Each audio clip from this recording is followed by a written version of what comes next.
Hello everyone and welcome to another episode of Max TV Productions. Today we will be talking about... Backlash! No, try again. Backlash! It's not Backlash. It's Battleground. It says B We're gonna... A-T-L-E-O-R and then That is- blue. Battle! It's Battleground. Anyways, we're talking about Sunday's Battleground. WWE SmackDown only pay-per-view. And we will be giving ratings on what are the matches that we think were good, what are the matches that we think were bad, what feuds do we think will continue, what feuds do we think are done, and what matches do we think are any good. Alright, well let's start. I need a napkin! Anyways, let's start with the Ty Dillinger versus A.D. English. I don't really know much about either one of these guys. What about you, Max? Who do you like more?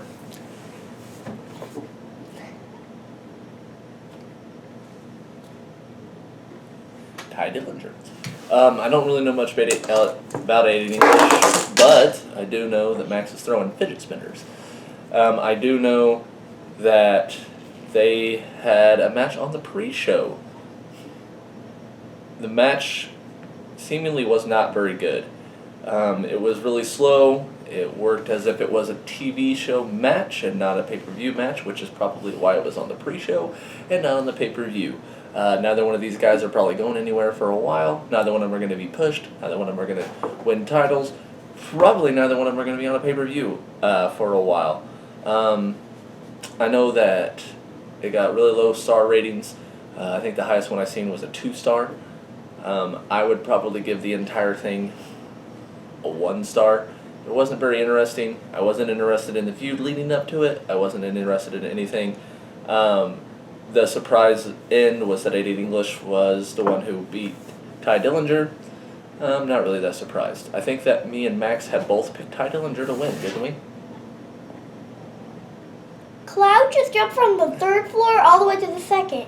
And I heard you today, you said, I don't think he could jump from the 3rd to the 2nd, and he just did. No, I don't think he could jump from the bottom to the top. Cloud is our chinchilla. I don't know if you've seen Cloud. Cloud is our chinchilla, and I don't think he can jump from the bottom floor to the top. Michael's, my brother's, Deju's can. Anyways, did we not both pick Ty Dillinger to win? Yeah, we both did. Okay, so we're both 0 for 1. That is the first ever match I saw him not get right. This is the first match that I haven't got right in a while. But again, I didn't really know. Cloud's I on the haven't watched hamster SmackDown in forever, so it's hard to choose. Cloud's on the hamster wheel. Alright, the next match was the New Day versus the Usos. And me and Max both agreed that we both like the Usos more as heels. We don't like them as the face I like characters. him as face, but not as much. Oh, well, Max likes them as not as much. I think that they're more interesting now that they're heels. And I think that the feud with the New Day was probably a lot better with the New Day as the faces and the Usos as the heels, as opposed to the vice versa when it was on Raw several years ago. Anyways, I think both me and Max picked the New Day to win this match. From what I saw in the match and what I saw of the pay-per-view, this was clearly the best match on the card. It had the most interesting characters in the New Day, which is very surprising that they're still interesting after, 4 years of being together? It's been a while. That's still interesting. The Usos have had to kind of rearrange themselves. The New Day have kind of just evolved. It didn't seem like they had a really big character overhaul. They just kind of evolved into what they are now. So I think that was the best match on the card. I think that I saw some people rating it as high as 4 stars. I don't know that I'd give it that. Wasn't that great of a match. I would say probably about a 3, which means that I liked it, but I didn't love it. I don't think that you saw all of that match. I didn't see any of that match. The only thing that I know, that I didn't watch the match, but I just know that Jinder Mahal. If you didn't watch it, I'm not telling you. Jinder Mahal. We're not even into that match yet. I know. But I just saw that match a little bit, and I know who returns. The next match on the card was Shinsuke Nakamura versus Baron Corbin. After Baron Corbin just recently won the Money in the Bank, he is now facing off with Shinsuke Nakamura, mostly because before Shinsuke was able to enter the Money in the Bank, he was attacked from behind by Baron Corbin, and Baron Corbin went on to win the match, even though Shinsuke came out and kind of just plowed through the entire roster. This match never got off the ground. Cloud is now climbing across, and he fell halfway down. That probably hurt. I'll be right back. Max is going to check on Cloud. He looks to be okay. I think he's fine. Max is petting him, and he's doing alright. So, continuing on with the Shinsuke Nakamura versus Baron Corbin. The match never got off the ground. It was kind of a slow match. I'm not really sure how I feel about Shinsuke Nakamura in the WWE. So far, I haven't really saw much that really makes me think that he is this great technical prowess wrestler that he was claimed to be. I didn't really see much in New Japan Pro Wrestling, aside from a couple matches with AJ Styles, which were amazing, but AJ Styles is phenomenal. So I don't know that if that was a Shinsuke Nakamura tribute, or if that was just saying that AJ Styles could have a good match with anyone. I'm still waiting for Shinsuke Nakamura to really break out. He does have a really unique character, something that I haven't really seen in WWE in a long time, and I love his entrance. I've told Max 100 times that the best thing WWE has done in a long time is the entrances of Shinsuke Nakamura, Finn Balor, and Bray Wyatt. Mostly Finn Balor. I do like Finn Balor's entrance. He's my first favorite. So this match really didn't get anywhere. I would say that it was a 1-star. After the match, Baron Corbin came back in and hit Shinsuke Nakamura over the head with his Money in the Bank title, or Money in the Bank briefcase. I think that this feud will continue. I think that we'll see this match again, and hopefully next time it expands and is a little bit better. They give it a little more time and a little more thought, and we'll see what Shinsuke Nakamura can actually do with some experience in the ring. I think this is only his 4th match. I think he had a match with Dolph Ziggler now, 2 matches with Dolph Ziggler, a match in the Money in the Bank, and then a match with Baron Corbin. And I might have missed one on SmackDown Live. I haven't really watched that. So I would. No, he did one a tag team with AJ Styles before. Oh, okay. So I would say this is pretty mediocre. I would say that this is probably, a really letdown. Because anytime I hear Shinsuke Nakamura, I'm ready for hard hitting and I'm ready for some strong style wrestling. This is not what I expected. No, we didn't. I didn't get any supper from McDonald's. I did. Was it delicious? Yeah, but we didn't just go because I went with Mom like an hour ago. You went with Grandma. So the next match on the card is the Fatal 5-Way Elimination match. I know that this match, me and Max both had Charlotte winning, didn't we? Mm-hmm. It turns out that Charlotte did not win. Naomi was the winner of this match, with Becky Lynch having the most eliminations. You mean? Oh, Natalia, sorry, Naomi. Naomi is the champion, who Natalia will now be the number 1 contender for. I do not think she'll win the belt. I think that Naomi will retain. And then I think that they'll have to find somebody else, which will probably be Charlotte. I think Charlotte will end up taking the title off of her, and with Carmella ending up cashing her Money in the Bank and then taking the title to see what direction that goes. As for the 5-way match between the women, it wasn't that great. It had a lot of spots in it that were kind of lackluster. It kind of seemed slow, never getting out the gates. Sometimes I feel as if some of the more green wrestlers of the women's division kind of slow everything down and kind of make it look like it's really choreographed, which means that I'm really able to tell that it's a fake wrestling match and that it doesn't seem like it is real and fluid. As opposed to whenever Charlotte gets in there or Becky Lynch, whenever they're in there together, they make it look like a real smooth flowing match. But then you have people in there that slow it down, like Tamina. It's hard to believe that anybody can move her the way that they do. So the match, I would say, was really lackluster. It was another one that I got wrong. I never seen you get so many wrong ever. Yes, this is the second one I actually got wrong, because I also picked Ty Dillinger to win, and then I picked Charlotte to win this one. So this is the second match on the card that I have gotten wrong. And the fourth for me. Max picked Ty Dillinger. He was wrong about that. I'm pretty sure you picked the Usos, didn't you? No. Did you pick the New Day?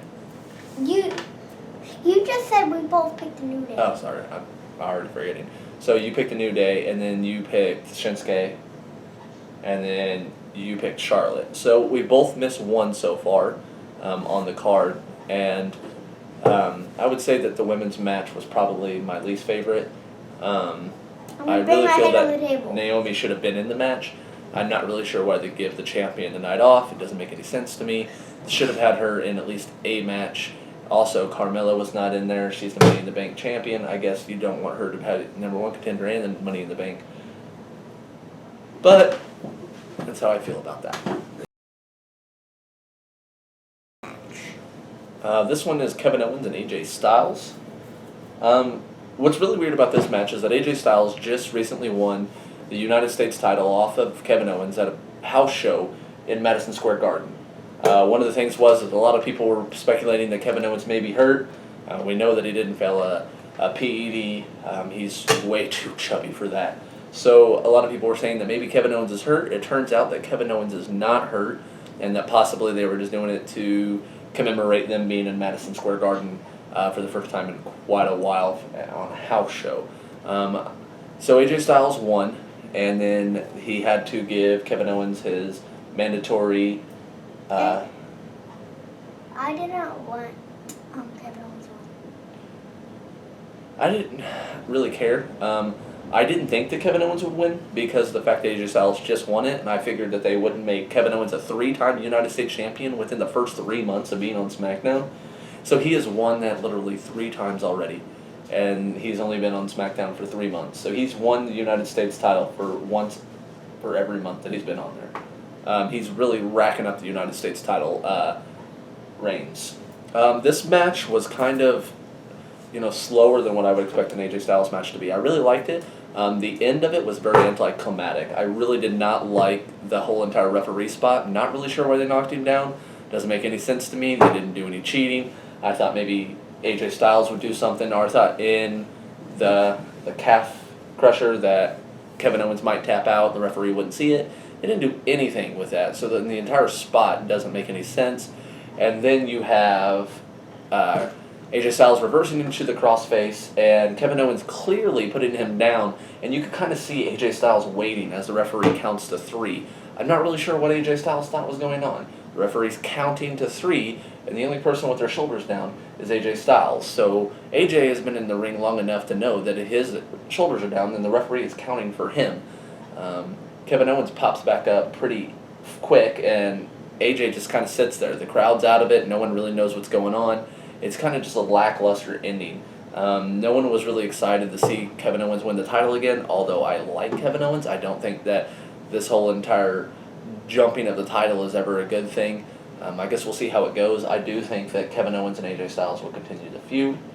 I don't know that that's a good thing or a bad thing. I like both of the wrestlers. Their matches haven't been that great yet, but I don't think that they've been the worst. I would say that this was probably like a 3-star match. But another thing is this is the third match that I actually missed. I think it's like just a 2-star match. So this is actually me and Max both missed this one. We both thought AJ Styles would win. It turns out that Kevin Owens wins. I'm pretty sure a lot of people were shocked. I don't think that a lot of people saw that coming. Don't do it. I'm full. I just had a really big snack. Anyways, John Cena and Rusev were the next match. Everybody kind of figured that John Cena was going to win this match. No one really thought that Rusev would win, which is sad because Rusev always seems to be jobbing to John Cena. His first loss of all time was against John Cena. It seems like that is going to continue on. It doesn't seem like Rusev is ever really going to have a substantial win against John Cena. This match kind of just seemed rushed and thrown together anyways. John Cena returns on July the 4th. They have a flag match. This flag match was a little different. Usually you just have to climb up to the post and then pull your flag down and you're the victor. This one you had to go back up to the stage and put your flag into the holster.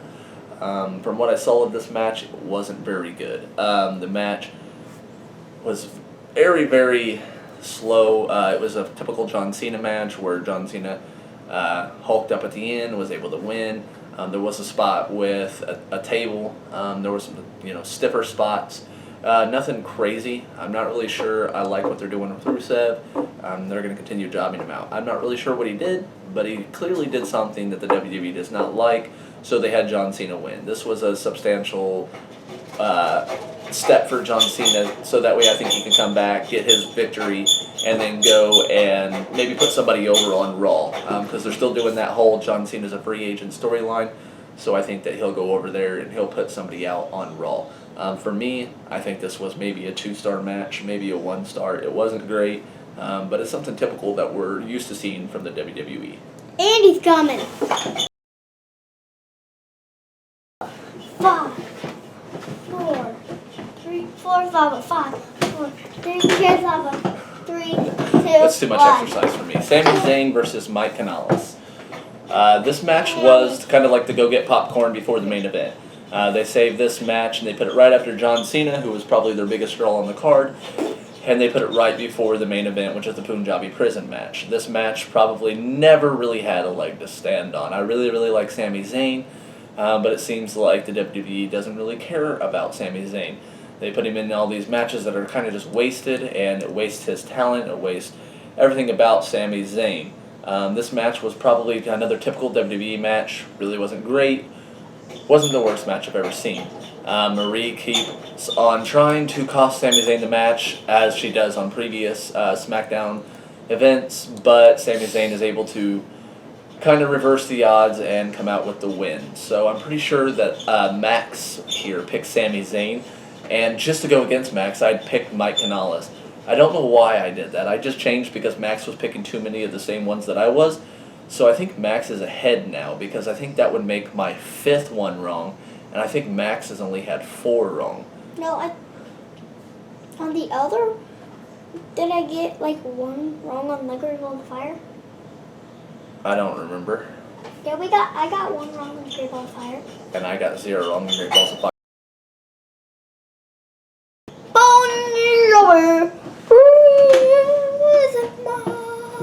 Which is the worst Hell in a Cell. Yeah, so the Punjabi prison match, they're not great. The whole entire gimmick is kind of silly. It was silly when the Great Khali was in one. It's silly now when Jinder Mahal is in one. There's only been 3, and the first ever one was Big Show versus Undertaker. Yeah. And then there's Great Khali versus Batista, and then there's Randy Orton against Jinder Mahal. And none of them have really turned out to be great. We still have instances of the Bollywood brothers trying to interfere. Randy Orton, they had the Singh brothers. They try to interfere. Randy Orton knocks them off. It doesn't really matter. One of them goes through the announce table. Randy Orton looks invincible again. So they're really cutting down Jinder Mahal and his credibility. So not only is he not able to beat Randy Orton, but also, even with the help of his little 2 companions, they're still not enough. So with those 3 not being enough, we have the return of one of the biggest superstars in WWE, and I don't mean big as in popular, I mean big as in tall. Jinder Mahal and the Singh brothers, that's 3 people. And then we have the Great Khali. So the Great Khali comes out and practically pulls Orton through the Punjabi prison. But the thing is that what he shows is that they don't even have to climb over the top. If Randy Orton can be pulled out halfway by the Great Khali, then he could have just easily crawled through the rest of the way and become the WWE SmackDown champion. So that doesn't make any sense. It's kind of silly. Jinder Mahal could have just crawled through, and that shows kind of a flaw in the match. Why they brought back the Great Khali, other than him being Punjabi, just exactly like Jinder Mahal, doesn't make any sense. I remember that whenever Jinder Mahal actually came into the WWE, he made Great Khali turn heel by crushing his manager's head.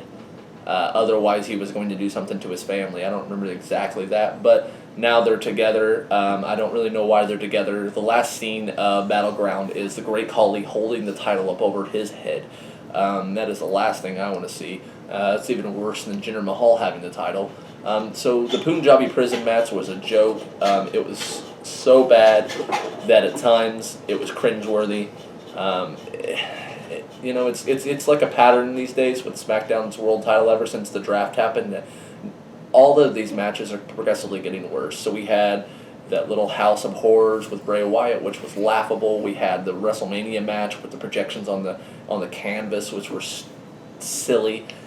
Now we have the Punjabi prison match. We haven't had a match from Jinder Mahal that has been even relatively decent. So we're still looking for something good on SmackDown afterwards. The greatest thing on SmackDown still is AJ Styles, and they've taken away pretty much everybody that AJ Styles can work with to showcase his talents, aside from Kevin Owens, and it doesn't look like they're ever going to have a really, really great match.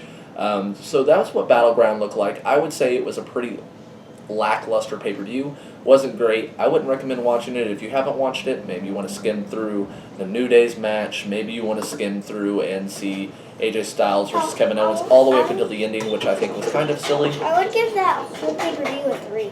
You would give the whole pay-per-view. I would give the whole pay-per-view about a 1, maybe a 1.25.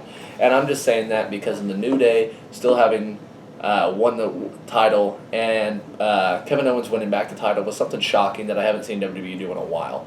That whole entire spiel of that was shocking. Not good, but shocking. And that's something WWE doesn't really do. They don't really go against the grain too much. So seeing that was kind of a little bit different. But otherwise, I think that it was a pretty horrible match.